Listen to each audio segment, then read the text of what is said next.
तो hello everyone, जय जगन्नाथ। आइए इस वीडियो में हमने डिस्कस करने वाले जीके के टॉप मोस्ट इम्पोर्टेंट एमसीक्यू। तो इस वीडियो में जो हमने डिस्कस करने वाले ये पार्ट 36 की वीडियो रहे। अब तक हमने 35 वीडियो हमने डिस्कस कर चुकी है, सारे के सारे एक एक करके। हालांकि जो भी क्वेश्चन डिस्कस की जाती है ना, सारे के सारे most important and exam relevant question है। ध्यान में रखिएगा। India wins freedom. तो फिर देखते हैं वीडियो के अंदर में क्या क्या बातें रहे, वो देखते हैं। Mahatma Gandhi salt march. Mahatma Gandhi salt march पूछे तो 1930। फिर महात्मा गांधी की सारे बातें मुझे बताना। 19 नहीं, 1869 में इनके जन्म रहे। बॉर्न कौन सी प्लेस? गुजरात की पोरबंदर, है ना, पोरबंदर है। इनकी माता का नाम पुतलीबाई गांधी एंड फादर का नाम जो रहे, फादर रहे वो करमचंद गांधी रहे। मोहनदास करमचंद गांधी ऐसे नाम करके इनके फादर के नाम से जुड़े रहे। ये है पुतलीबाई गांधी। इनकी वाइफ का नाम पूछे तो कौन है? कस्तूरबा गांधी। इनकी चार बेटे थे। बता सकते हो चार बेटे के नाम? रामदास गांधी, मोनीलाल गांधी, हरिलाल गांधी एंड और एक छोटा है देवदास गांधी। ध्यान में रखिएगा ये बातें। एंड हमने डिस्कस करें महात्मा गांधी की सॉल्ट मार्च के बारे में, और भी काफ़ी बातें रहे। इनके जन्म के बाद वो जो इंग्लैंड पढ़ाई करने के लिए गए, यानी इनकी जो शादी की जाएगी, इनकी जो 1800 शायद 81 हो सकता है। यहाँ 12 ऐड करना, 12 ऐड करने के बाद 9 2 1 एंड देन 6 1 7 एंड 1, यस, जो कि 1881 में इनकी शादी करवाया जाएगा, जो कि कस्तूरबा गांधी के साथ। ध्यान में रखिएगा। एंड काफ़ी बातें रहे। कस्तूरबा गांधी जो रहे इनसे 1 ईयर की ज़्यादा एज में ज़्यादा रहे, 1 ईयर ज़्यादा रहे। एंड इनकी जो शादी रहे वो 12 ईयर में करवाया गया था। एंड 1880 के बाद 1888 में वो विजिट जो कि पढ़ाई के लिए, यानी जो लंदन, यस, लंदन गए थे, जो कि आईन शिक्षा करने के लिए लंदन, यानी ध्यान में रखिएगा, लंदन गए थे। एंड लंदन से जो लौट कर आए, यानी जो आने के बाद वो जो दक्षिण अफ्रीका रहे, जैसे कि आपको पता ही होगा, वो जो लौटे थे वो 1900, सॉरी बार बार 19 क्यों आ रहा है, 1891 या फिर 92 के आसपास में वो लौटे थे। लौटने के बाद इन्होंने जो कि इनसे एक जो कि अनुरोध करवाया गया था, जो कौन रहे, दादा अब्दुल्ला रहे ना, दादा अब्दुल्ला इन्हें जो कि इन्हें रिक्वेस्ट करी कि जो दक्षिण अफ्रीका रहे ना, दक्षिण अफ्रीका में जो काफ़ी जो कृष्णांग जो अफ्रीकी रहे, इसके लिए काफ़ी दिक्कतें हो रहा है। यानी जो अंग्रेज़ रहे वो काफ़ी तरीके से इन्हें बुरी हालत कर कर रखी है, यानी बहुत ही अत्याचार कर रहा है, यानी जो अंग्रेज़ रहे, इसलिए जो कि वो दक्षिण अफ्रीका गए थे। पता ही होगा आपको। दक्षिण अफ्रीका जाने के बाद वहाँ काफ़ी बातें हुई थी। जो ट्रेन रहे, वहाँ की जो सामने हिस्सा वाला जो ये रहे, क्या रहे, जो डब्बे रहे, वहाँ से एक टाइम यात्रा कर रहे थे। इसके बाद इन्हें निकाल दी गई थी। पता ही होगा आपको इसके बारे में, इन्हें निकाल दी गई थी धक्के मारकर। एंड काफ़ी बातें रहे। इसके बाद इन्होंने वहाँ तो जो काफ़ी बातें रहे, मतलब जो और एक याद आ रहा है, जो 1994 की बात है, जबकि इन्होंने नाटाल भारतीय कांग्रेस वहाँ स्थापना करी। इसके बाद वो जो कि जीत गए थे, यानी जो भेदभाव थे वो काफ़ी तरह से इन्होंने क्लियर करवा ली थी। पता ही होगा आपको। इसके बाद जो लौटे थे दक्षिण अफ्रीका के, वो था 1915 एंड जो कि 9 जनवरी, इसलिए तो इसी डेट को ऑब्जर्व करी जाती है NRI डे, है ना। एंड ध्यान में रखना, लौटने के बाद इन्होंने जो 1916 में क्या रहे, फास्ट जो जो फर्स्ट टाइम जो अटेंड करी थी 1916 ने, जो 17 के आसपास में, 16 और 17 में, जो चंपारण रहे, जो फास्ट जो कि सत्याग्रह इम्प्लीमेंट करी थी चंपारण। और चंपारण के बाद जो खेड़ा आंदोलन रहे 1817 और 18 में जो रहे खेड़ा आंदोलन रहे। एंड जो जलियांवाला वाला बाग मासाकर पूछे तो 1919 में रहे। एंड जो 1914 में ये फर्स्ट वर्ल्ड वॉर की शुरुआत रहे। एंड ख़त्म तो 1918 में रहे, ख़त्म होने वाला है। ये जलियांवाला वाला बाग मासाकर रहे। इसके बाद जो कि 1921 में इन्होंने नॉन कोऑपरेशन मूवमेंट चलाई थी। इसके बाद जो नॉन कोऑपरेशन मूवमेंट जो स्टॉप करवाया गया था वो 2000 नहीं है, 1922 में। क्यों? इसलिए क्योंकि चौरी चौरा जो हत्याकांड रहे, यानी 22 पुलिस को जीवित जला दी गई थी, जो लोगों के द्वारा, जो उपयुक्त लोग रहे वो जला दी थी। पता ही होगा आपको इसके बारे में। चौरी चौरा हत्याकांड रहे, इसके बाद इन्होंने जो महात्मा गांधी रहे ये नॉन कोऑपरेशन मूवमेंट को स्टॉप कर दी थी। इसके बाद इन्हें जो कि 7 ईयर के लिए जो कि बंदी यानी जेल भेजने वाला है अंग्रेजों ने, ध्यान में रखना।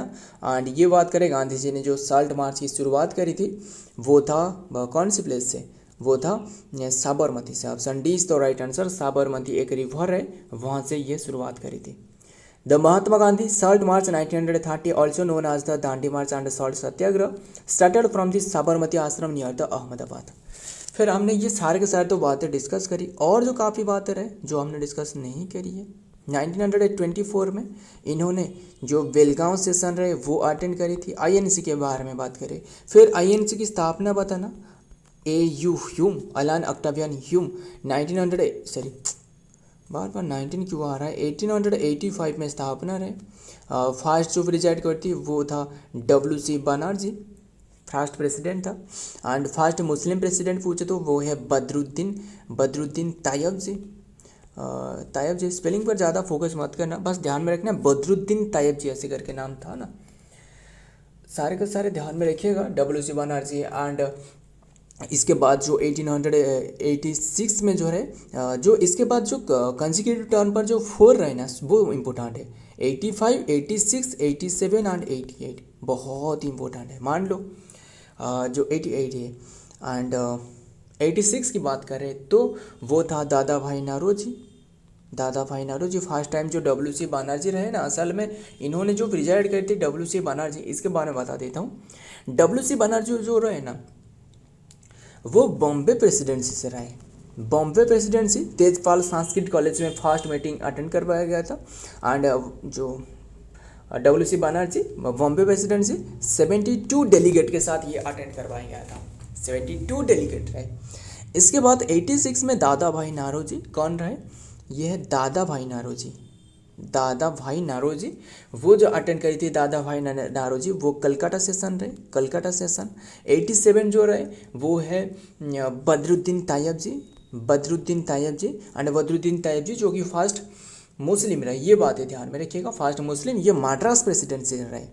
88 जो अटेंड करी थी किसने? 88 वाला वो है जॉर्ज यूल जी, जॉर्ज जॉर्ज यूल YUEL। बस स्पेलिंग पे ज़्यादा फोकस मत करना, जो भी बताया जा रहा है ध्यान में सुनना। 1888 ये है जॉर्ज यूल। बदरुद्दीन तायब जी हमने पूछे तो वो 87 वाला। 86 वाला हमने डिस्कस करी, वो है Dadabhai Naoroji. WC Banerjee first number के रहे, ध्यान में रखिएगा। एंड जो जॉर्ज यूल ने प्रिजाइड करी थी वो था इलाहाबाद सेशन। अगर और जो बाकी जो रहे अगर आप पूछे तो वो भी आपको बता सकता हूँ, फिर भी इतना इम्पोर्टेंट नहीं है।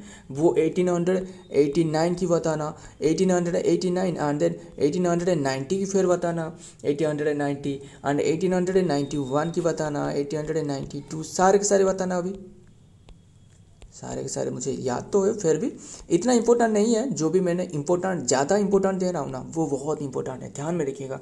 1889 की बात करें तो वो था विलियम कैसे करके रहे, विलियम वुडमर ऐसे करके नाम रहे ना,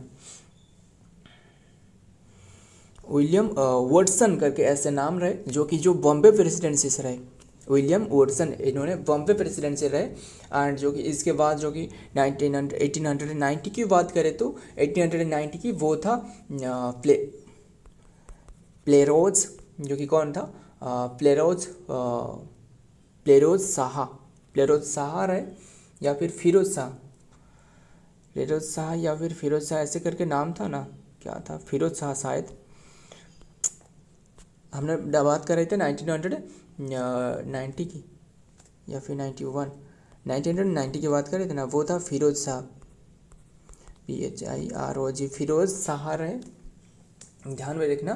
फिरोज शाह मेहता, यस, फिरोज शाह मेहता, इन्होंने जो प्रेजाइड करी थी वो था बॉम्बे प्रेसिडेंसी, बॉम्बे नहीं, वो था कलकत्ता प्रेसिडेंसी। फिरोज शाह मेहता वो था कलकत्ता प्रेसिडेंसी। 1991 की बात करें तो 1991 की ये है आनंद चंद्रालू, जो कि ये नागपुर सेशन से था, नागपुर सेशन।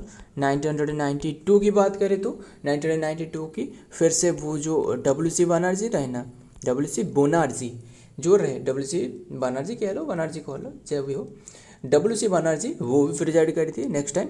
एंड हालांकि जो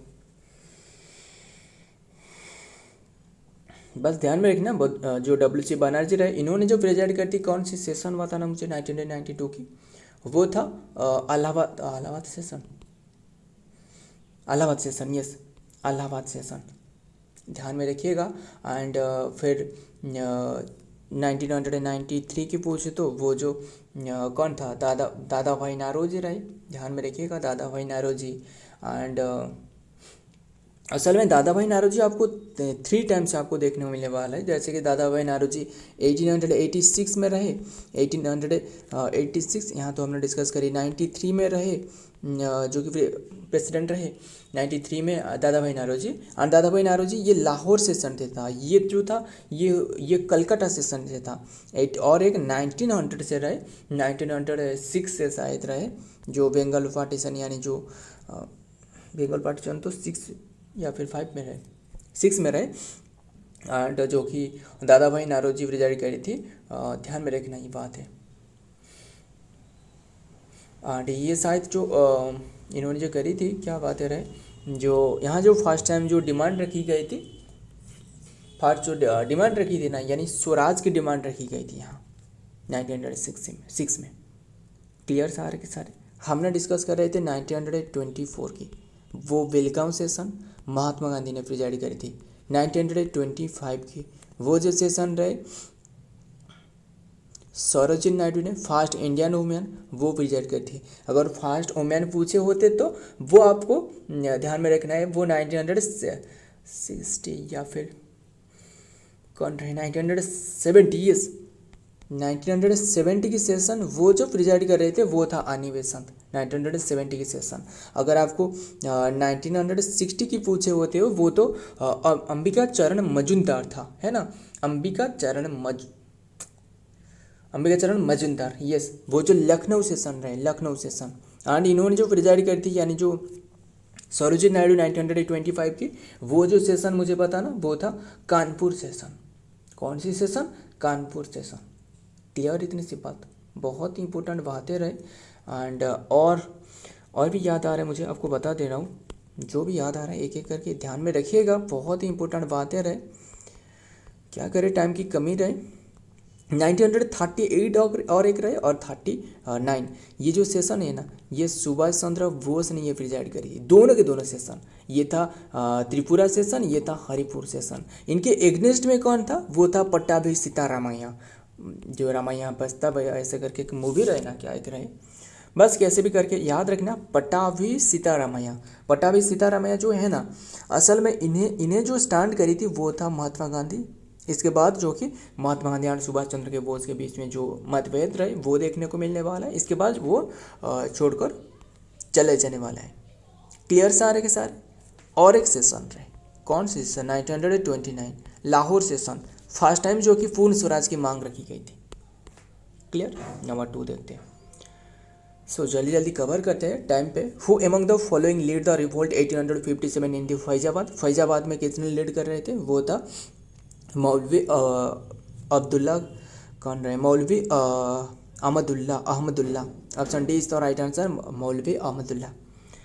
तो और ज़्यादा डिटेल नहीं डिस्कस करेंगे, एक ही क्वेश्चन पे तो 14 मिनट हो चुके हैं, फिर भी जल्दी जल्दी कवर करते हैं सारे के सारे। फिर जो भी हमने बताया ना, जो सेशन रहे आईएनसी सेशन बहुत इंपॉर्टेंट है। According to the historical record, Maulvi Ahmad Sadullah lead the revolt of 1857 in Faizabad. He is often refer to as the, जो कि lighthouse of the rebellion of the Awadh region की। Next number 3, India win freedom is an autobiography of which of the following. India win freedom ये है मौलाना अबुल कलाम की book है, important book है, मौलाना अबुल कलाम आज़ाद इनकी book है, ध्यान में रखना। ऑटोबायोग्राफी जो कि इंडिया विन फ्रीडम इनकी ऑटोबायोग्राफी है। Maulana Abul Kalam Azad was a prominent Indian scholar, freedom fighter and then the first education minister वो थे। Independent India and his autobiography India win freedom detail his the experience and then जो कि perspective during the India independence movement. मुझे और भी काफ़ी बातें याद आ रहा है, बस जल्दी जल्दी कवर करते हैं। क्या याद आ रहा है जानते हो, देखिए 1946 है, 1946 से हुए ना, ये कैबिनेट मिनिस्टर की प्लान लाया गया था, ध्यान में रखना। जो कैबिनेट मिनिस्टर प्लान में जो एवी अलेक्जेंडर रहे, स्टाफोर्ड क्रिप्स एंड और एक कौन रहे बता ना, 3 थे ना जो कैबिनेट मिशन प्लान में। एंड यही प्लान जो कि था, जो कि इंडिया ने अडॉप्ट करी थी। इसमें मांग रखी गई थी कि जो पूर्ण स्वराज की मांग रखी गई थी, और एक बात रहे जो इंटरिम गवर्नमेंट, यही बात मैंने कहना चाहता था। ये इंटरिम गवर्नमेंट ध्यान में रखना, इंटरिम गवर्नमेंट की मतलब जैसे आप तत्कालीन सरकार कह सकते हो, तत्कालीन, ध्यान में रखिएगा। एंड बस रहने देते, और कभी डिस्कस करेंगे इसके बारे में, काफ़ी बातें रहे, चर्चा करेंगे। Tungabhadra dam is in which state, ये तुंगभद्रा डैम कर्नाटक में रहे, option C is the right answer, Karnataka में। देखते हैं फिर, Tungabhadra dam is located in the state of the Karnataka India. It is situated in the near the town of the Hospet also known as the Hosapete कहा जाता है। In the Vijayanagara district the dam is built across the Tungabhadra river and which is tributary of the Krishna river की। Krishna river से याद आ रहा है, इनका tributary सारे के सारे मुझे बता सकते हो। देखिए कृष्णा रिवर के ट्रिब्यूटरी जो रहे ना, भीमा, मौसी, तुंगभद्रा हो गया, भीमा, मौसी, तुंगभद्रा एंड घाट प्रभा, मालप्रभा, काफ़ी रहे। Kargil Vijay Diwas is celebrated in which date, Kargil Vijay Diwas ये ऑब्जर्व करी जाती है 29 जुलाई को, ऑप्शन सी तो राइट आंसर 29 जुलाई कारगिल विजय दिवस। क्लियर। असल बात, ये जो कारगिल जो वार है ना, ये स्टार्ट हुई थी 3 जुलाई को, 3 जुलाई 1995 में, ध्यान में रखना। ख़त्म हुई 99 में। कारगिल विजय दिवस जो कि Kargil victory day is celebrated every year 26 जुलाई, जो कि India observe the India victory जो कि ओवर द पाकिस्तान के ऊपर में, कारगिल वार एंड आउस्ट जो कि ousting Pakistan and forces from the there जो कि occupied position of the mountain tops and then northern Kargil district जो रहे लद्दाख इन 1999 की बात है। Next number 6, Brahma temple is in which state, Brahma temple आपको राजस्थान में मिलने वाला है। हालांकि और एक प्लेस जो हरियाणा रहे वहाँ भी रहे, फिर भी राजस्थान में जो पुष्कर लेक रहे ना वहाँ रहे, देखते हो फिर डिटेल में। The Brahma temple is located in the state of the Rajasthan India, specifically it is situated in the town of the Pushkar which is known as the spiritual significance and then the annual Pushkar camel fair भी यहाँ अनुष्ठित की जाती है।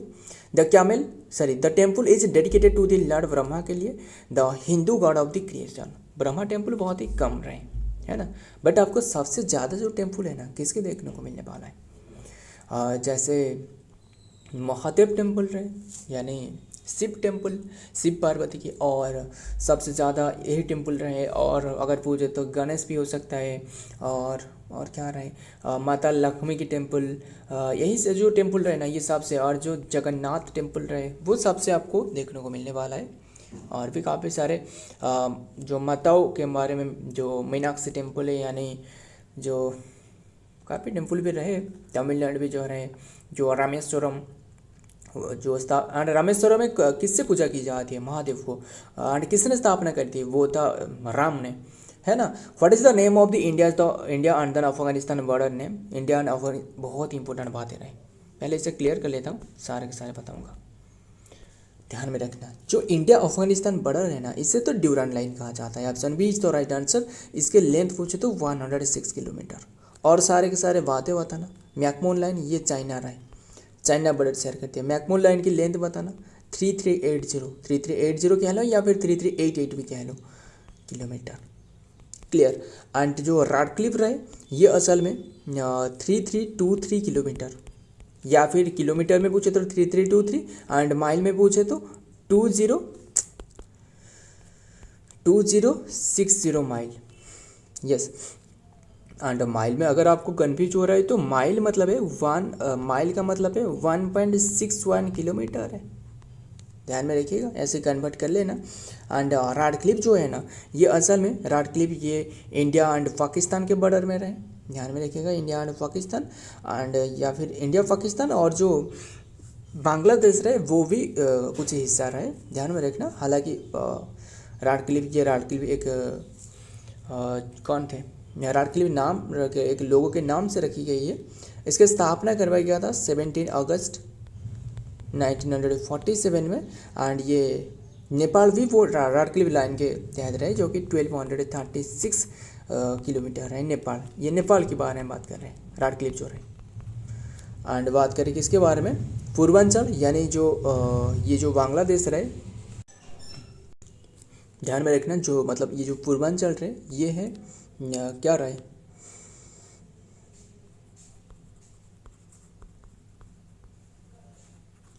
जो Bangladesh border share कर रहे हैं, यानी ये किलोमीटर में पूछे तो 4096 पॉइंट क्या रहे 7 किलोमीटर, यानी बांग्लादेश जो बॉर्डर शेयर कर रहे हैं 4096.7 किलोमीटर, ये पूर्वांचल रेंज या फिर राडक्लिफ भी, और भी काफ़ी सारे राडक्लिफ भी रहे। ध्यान में रखिएगा सारे के सारे। और बस ध्यान में रखना जो भी बातें बताया गया।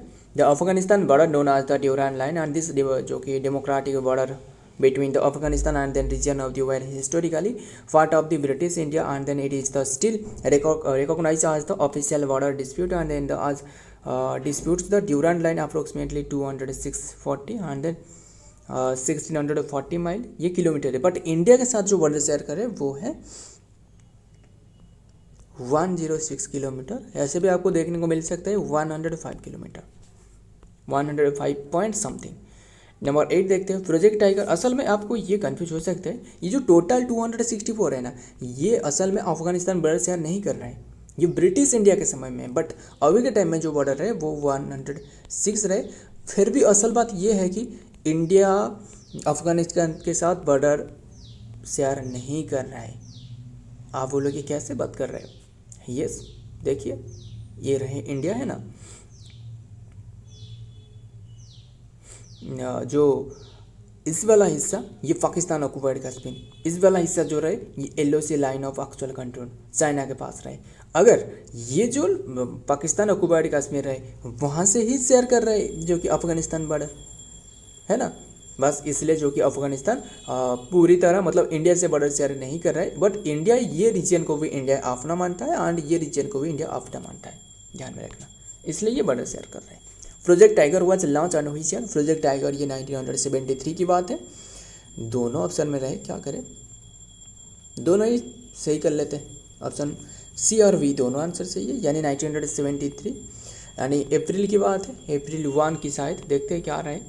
Project tiger was launched in 1973, specifically it was launched in April 1, yes, April 1, 1973. The initiative aimed to protect the जो कि जो ड्यूलिंग टाइगर पॉपुलेशन को बढ़ावा देना इसका मेन उद्देश्य है। देखते हो फिर क्यों क्या है, क्यों नहीं है, हाईएस्ट पीक है, हाईएस्ट पीक ऑफ अफ्रीका। फिर बताइए हाईएस्ट पीक ऑफ अफ्रीका ये है माउंट किलिमंजारो। ऑप्शन 20 तो राइट आंसर माउंट किलिमंजारो। इसका हाइट है 5895 किलोमीटर। किलोमीटर कैसे, मीटर है, मीटर। ये रहे तांजानिया में। और ये ऑप्शन में जो रहे मुझे बता सकते हो, ऑप्शन में नहीं, मुझे सारे के सारे एक एक करके बताना। देखिए पहले बताना सबसे ज़्यादा चोटी जो सबसे ऊंची वाला रहे वो माउंट एवरेस्ट, वो इसका हाइट है 8849 या फिर 48 भी कह लो, वो मीटर है। एंड ये एशिया में रहे, नेपाल में भी रहे। एशिया के नेपाल में रहे। एंड अफ्रीका की पूछे तो वो हमने डिस्कस करी, माउंट किलिमंजारो 5895 किलोमीटर अफ्रीका की। नॉर्थ अमेरिका की पूछे तो नॉर्थ अमेरिका की ये है माउंट मिकिले, जो माउंट मिकिले जो ऑप्शन सी पर देख रहे हो ये नॉर्थ अमेरिका की है। इसके माउंट मिकिले कह लो या फिर माउंट डेनाली, डेनाली इसके हाइट है जो कि 6190 आसपास, 90 के आसपास में 90 मीटर। साउथ अफ्रीका मैंने discuss, North America and then South America बताना। साउथ अमेरिका ही ये है माउंट एकानकागुआ, माउंट एकानकागुआ ये जो बॉर्डर शेयर कर रहे हैं 6931 मीटर की है माउंट एकानकागुआ। एंड अंटार्कटिका की पूछे तो अंटार्कटिका की ये है माउंट विन्सन, काफ़ी बातें रहे विन्सन, विन्सन जो बॉर्डर शेयर का माउंट एक अंटार्कटिका की जो विन्सन रहे इसके जो कि 4892 यस 4892 मीटर है। एंड यूरोप की पूछे तो माउंट एल्ब्रोस जो देख रहे हो ये यूरोप की है, यूरोप की। एंड ऑस्ट्रेलिया की पूछे तो माउंट कोजियस को नाम करके रहे। एंड एक ये जो ऑप्शन में रहे एकानकागुआ ये कौन सी प्लेस की है, साउथ अमेरिका की है, यस। एंड ऑस्ट्रेलिया की जो रहे माउंट कोजियस्को, कोजियस्को जिसका हाइट है 2228 मीटर यानी सबसे कम रहे। देखते हैं the highest peak of Africa जो कि mount Kilimanjaro located in Tanzania, it is the start in the elevation of the 5895 metre यानी 19340 फीट की हाइट में रहे। फिर देखते हैं next number 10 highest peak in India बताइए। हाईएस्ट पीक इन इंडिया ये है माउंट एवरेस्ट नहीं है, माउंट सॉरी जो कंचनजंगा रहे जिसे K2 गॉडविन ऑस्टिन कहा जाता है ना, वो रहे। इसका हाइट बताना 8598 मीटर है, क्लियर। सो माउंट एवरेस्ट की हाइट बताना, माउंट एवरेस्ट की अभी तो आपको बताया 8848 कह लो या फिर 49 भी कह लो, दोनों आंसर सही है, नेपाल में रहे। एंड ध्यान में रखना सो एंड ये तो जो कि कंचनजंगा रहा है। और जो K2 गॉडविन ऑस्टिन रहे ये सेकंड हाईएस्ट जो कि वर्ल्ड की जो कि मतलब गॉडविन ऑस्टिन जो रहे ये सेकंड हाईएस्ट जो कि पीक है। सो फ्रेंड देखते हैं फिर डिटेल में क्या रहे। Yes the highest peak of India जो कि Kanchenjunga and also spelled as the Kanchenjunga, it is the third highest mountain. देखिए ये third highest mountain, Kanchenjunga K2 Godwin एक ही नहीं है, कंचनजंगा ये थर्ड हाईएस्ट माउंटेन है बट K2 एंड जो गॉडविन ऑस्टिन रहे ये सेकेंड हाईएस्ट पीक है, क्लियर। एंड कंचनजंगा की बात करें also spelled the Kanchenjunga, it is the third highest mountain of the world and then the reaching the height of the 8586 height पर है, ध्यान में रखना। एंड मीटर जो कि 28,169 फीट पर, it is located in the border between the Sikkim and the Nepal border पर है, क्लियर सारे के सारे। सो जो कंचनजंगा रहा है। सो फ्रेंड आज की ये कंटेंट ये 8000 देखिए ये जो हाइट लिखी है ना 8586, आपको काफ़ी प्लेसेस में भी 8598 भी देखने को मिल सकता है, बस इसके आसपास में रहे। सो फ्रेंड ये आज की कंटेंट है, अगर वीडियो पसंद आया तो लाइक करना, आपके दोस्त यार फ्रेंड जो भी रहे इनके साथ शेयर करना। मिलता हूँ और एक वीडियो में और एक इंपॉर्टेंट एमसी के साथ, तब तक के लिए जय हिंद, जय जगन्नाथ।